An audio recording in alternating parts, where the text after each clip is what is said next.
Hola, saludos a todos, ¿cómo están? Hoy es miércoles 10 de marzo del año 2021. Continúo aquí en Monclova, Coahuila.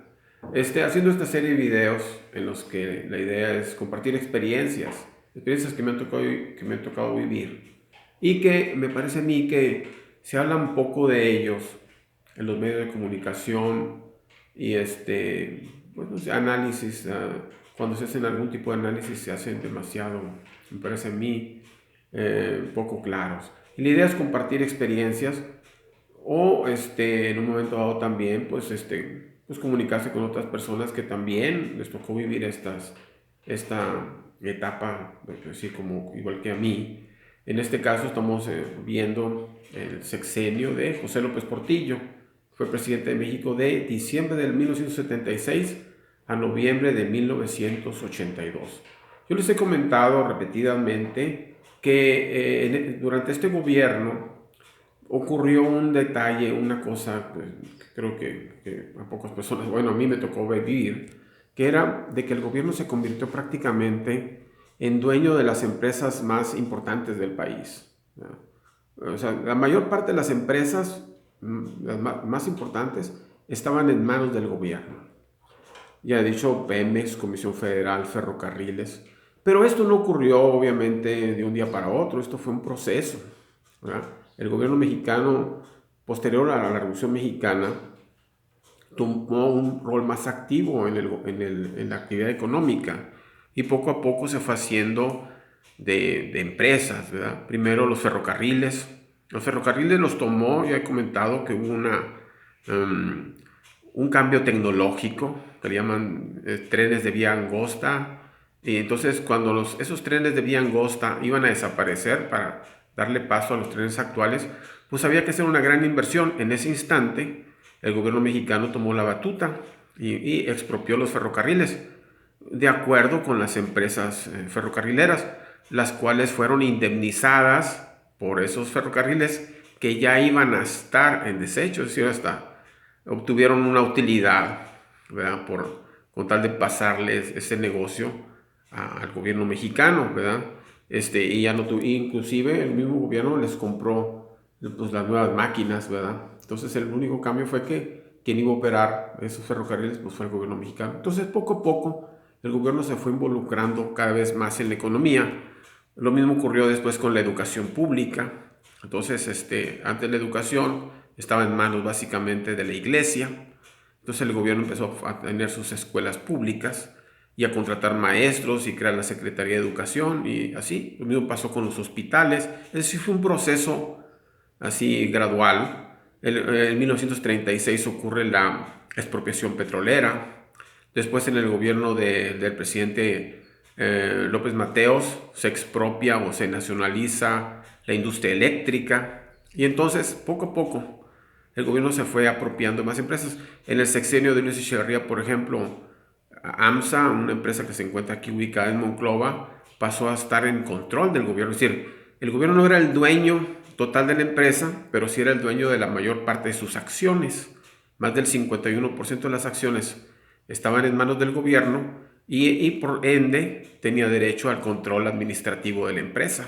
Entonces, el gobierno poco a poco se fue apropiando así. En el sexenio de López Portillo se llega por decir, se abusa de esta figura. Incluso, por ejemplo, un caso muy emblemático, se nacionaliza esta empresa que se encuentra, la siderúrgica que se encontraba en Nuevo León, la siderúrgica en Monterrey, una empresa que tenía desde del porfiriato, pasa a manos del gobierno y entonces y lo que ocurre es que en el siguiente sexenio, el próximo sexenio, ni 6 años después, el gobierno la cierra, es decir, la compra a precios exorbitantes, como si fuera nueva casi, y luego el siguiente gobernante la cierra, perdiendo pues todo lo que había invertido el gobierno al comprarla. Entonces se llegaron a ese tipo de decisiones tomadas, pues no sé, con poca visión o sin estar plenamente conscientes de lo que estaban haciendo. El gobierno en el sexenio de José López Portillo llegó a ser dueño, por ejemplo, de un equipo de fútbol, del equipo Atlante, el Seguro Social compró el Atlante y obviamente lo convirtió en el equipo más, más fuerte que había en la liga. Le decían el Super Atlante. Entonces, este proceso que se dio de las empresas, pues se abusó de esa figura. Se decía que el gobierno las compraba con la intención de preservar el empleo y mejorar su tecnología. Ahora, una cosa que es muy importante preguntarse era, ¿de dónde obtenía el gobierno el dinero para comprar todas esas empresas? Y la respuesta es que ese dinero lo obtenía del petróleo, de Pemex. Pemex era el que le suministraba al gobierno los recursos para comprar esas empresas, porque las compraba pues, a muy buenos precios, ¿verdad? Y entonces lo obtenía del petróleo. Posteriormente, en el siguiente sexenio, todas estas empresas que estaban en manos del gobierno empiezan a regresarse a la iniciativa privada. Hay una cosa muy interesante que hay que ver y que hay que analizar. En los tiempos actuales se critica mucho que muchos empleados del gobierno tienen sueldos exorbitantes. Por ejemplo, los ministros de la Suprema Corte, los diputados, gobernadores, tienen sueldos a veces de 400,000 pesos mensuales, más todas las prestaciones que les suministran casa, carros, viajes, personal que los cuida, etc. Y uno se pregunta, bueno, ¿de dónde obtiene el gobierno el dinero para pagarle a toda esa gente? Pues básicamente es de petróleos. Es decir, vamos a analizar posteriormente cómo es que el gobierno deja de entrometerse, por decirlo así, en la vida económica, pero se queda con las empresas más redituables, en este caso petróleos. Una vez pagadas las deudas o de tener muchos recursos provenientes del petróleo, empiezan a surgir estos grandes sueldos de los gobernantes, porque ya no tiene esas empresas que había comprado y que mayoritariamente de ellas solamente generaban pérdidas económicas.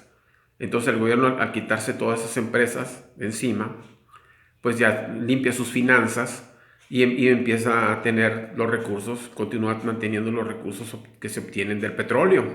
Y es de ahí donde surgen todos estos grandes salarios. Ok, bueno, espero que esta información les sea útil en la toma de sus decisiones y estaremos en contacto para más videos donde trataremos de analizar. El problema es el tiempo para hablar bien de todos estos temas, pero como quiera hay que tener paciencia y poco a poco los iremos desglosando para que quede un poco más claro, porque poca gente habla de este tipo de asuntos. Saludos a todos, estamos en contacto para nuevos videos. Los invito a que vean mis videos en YouTube como Tigre Monclova o en Facebook como Gus Monclova. Saludos a todos, bye.